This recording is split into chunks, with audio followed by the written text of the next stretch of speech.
வணக்கம். ஹாப்பி ஹோமில் இன்றைக்கி என்ன ரெசிபி நம்ம பண்ண போகிறோம்னா கொத்தமல்லி குஸ்கா.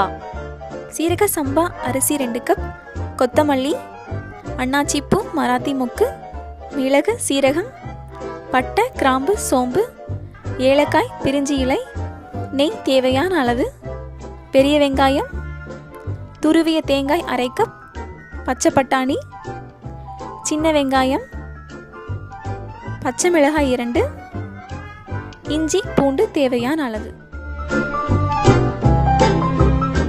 மிக்ஸி ஜாரில் கொத்தமல்லி இலையை ஃபஸ்ட்டு போட்டுக்கோங்க, அப்போ தான் நல்லா அரைப்படும். இப்போது அன்னாச்சிப்பூ, மராத்தி மொக்கு, பெரிய வெங்காயம், பச்சை பட்டாணி இந்த பொருளை தவிர மற்ற எல்லா பொருளையும் மிக்ஸி ஜாரில் போட்டு அரைச்சி எடுத்துக்கோங்க.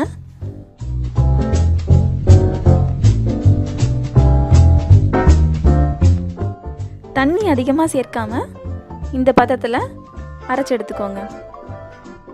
அடுத்து குக்கரில் நெய் விட்டுக்கோங்க. நெய் பிடிக்காதுன்னு சொல்கிறவங்களுக்கு எண்ணெய் கூட யூஸ் பண்ணிக்கலாம், பட் இங்கே நெய் யூஸ் பண்ணுறோம்.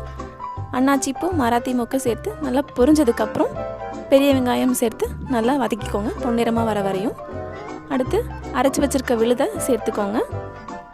இந்த டிஷ் ரொம்பவே சிம்பிளான ஒரு டிஷ் தான். குழந்தைங்கள்லேருந்து பெரியவங்க வரை கண்டிப்பாக விரும்பி சாப்பிடுவாங்க. மறக்காமல் வீட்டில் ட்ரை பண்ணுங்கள். நல்லா வதக்குனதுக்கப்புறம் இந்த பதத்துக்கு வந்ததுக்கப்புறம் பச்சை பட்டாணியை சேர்த்துக்கோங்க. 2 கப் சீரக சம்பா அரிசிக்கு 4 கப் தண்ணியை சேர்த்துக்கோங்க. தேவையான அளவு உப்பும் சேர்த்துக்கோங்க. நல்லா ஊற வச்சு களைஞ்சு எடுத்த சீரக சம்பா அரிசியை இப்போ சேர்த்துக்கோங்க.